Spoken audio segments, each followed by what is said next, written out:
măcar învierea lui Hristos, văzând să ne închinăm Sfântul. În numele Tău, amin. Hristos a înviat. Preaccenți, părinți și iubiți frați creștini, de aici, care este o pregustare a bucuriei viitoare. De aceea ar trebui să încercăm să le împlinim încă de aici.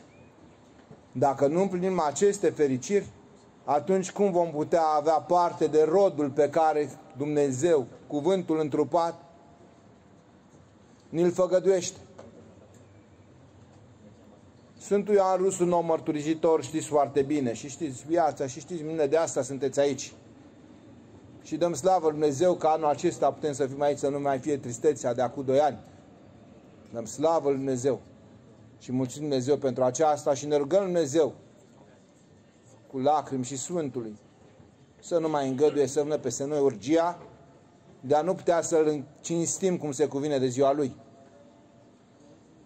Dar cinstirea pentru Sfânt nu o facem în primul rând venind de aici, deși și aceasta este important, ci în faptul că încercăm să urmăm viața. Greu să urmezi viața unui Sfânt. La măsura noastră, atât cât putem. Dar să ne îndumnezește națiunea. Fiecare neam se îndumnezește. Neam. Mai bine Constantinopolului a devenit ea însă și elitistă. Și împarte credincioșii ortodoxi în două. Ori ești de limba mea, ori ești de mâna a doua și trebuie să înveți limba mea. De aceea trebuie să fim cu luarea minte. Iată, suntem la Sfântul Ioan Rusu. Slavă ție, Doamne! Este un sfânt pe origine ucraineană, ca să fim preciși acum, malo-rusă, rus, că îi spunem rus, de limbă slavă, cinstit de greci și iată aici de noi, cinstit. Oare nu ne ajută și pe noi? Oare nu ne ajută și pe ai lui? Oare nu pe ai lui, de neamul lui, din sângele lui, din ADN-ul lui? Oare nu ne ajută și pe greci? Sigur că da. Sfințenia este mijlocitoare pentru oricine are evlavie. Sfântul este mijlocitor pentru oricine are evlavie la el. Indiferent de limba pe care o vorbește. Indiferent de limba în care se roagă. Acum câțiva ani, prin mâna lui Dumnezeu, am ajuns chiar acolo, la Sfântul. În Capadocia, unde a fost el acolo. Și am fost, într-adevăr, minunat, slavă ție, Doamne. I-am transmis părintelui chiar atunci un pic de filmare de acolo, că am făcut acatistul la el în grajul respectiv. Ba, cred că dacă am fi fost pregătiți chiar și în bisericuța, în pridvorul căreia s-a rugat și unde s-a împărtășit el, s-ar mai fi putut încă să se facă liturghie. În schimb, casa celui care l-a luat în robie, turcului respectiv, e dărăpânată toată. Dita mai gospodăria. Biserica este funcțională, grajdul este bine, casa aceea s-a dus de râpă.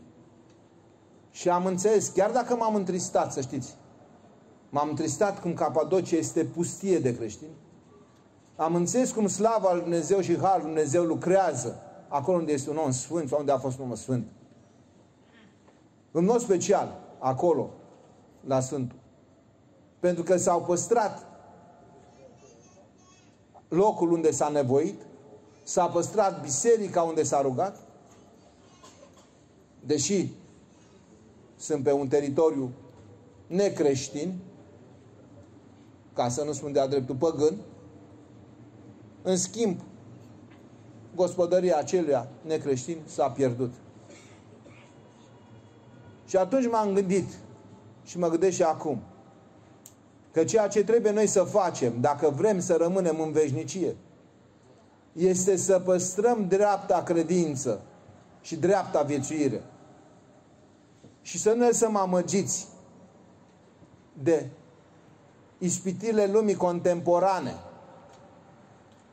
de puterea lumească, chiar dacă ea afirmă că se întemeiază pe dreapta credință.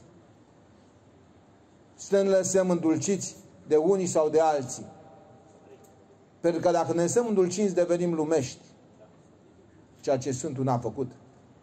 De aceea a și rămas. De aceea și a ajuns sfânt. Pentru că a stăruit în credință la modul absurd. neavând nicio șansă să scape din acea robie, neavând nicio șansă să aibă o viață mai ușoară, așa se credea, ba din contră respingând șansa unei vieți ușoare, dacă ar fi trecut la islam, dacă s-ar fi turcit. Și noi putem să avem șansa unei vieți ușoare. Să ne îndulcim, să ne folosim de ortodoxie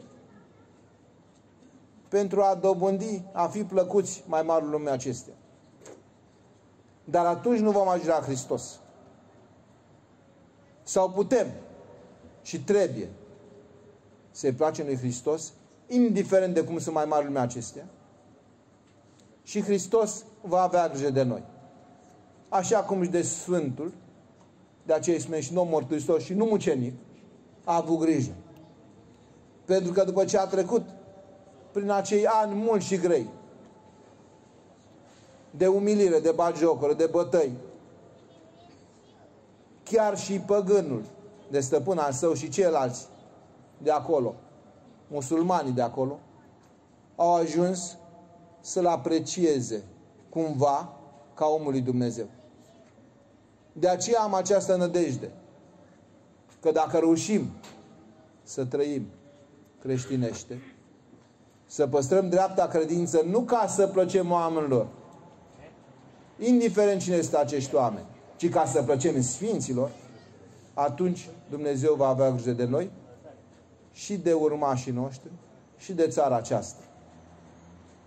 Pentru că țara aceasta a noastră nu se ține prin puterea politică, nici prin forța armelor, ci dacă se ține prin puterea lui Dumnezeu și prin harul lui Dumnezeu revărsat prin Sfinții Săi. Amin.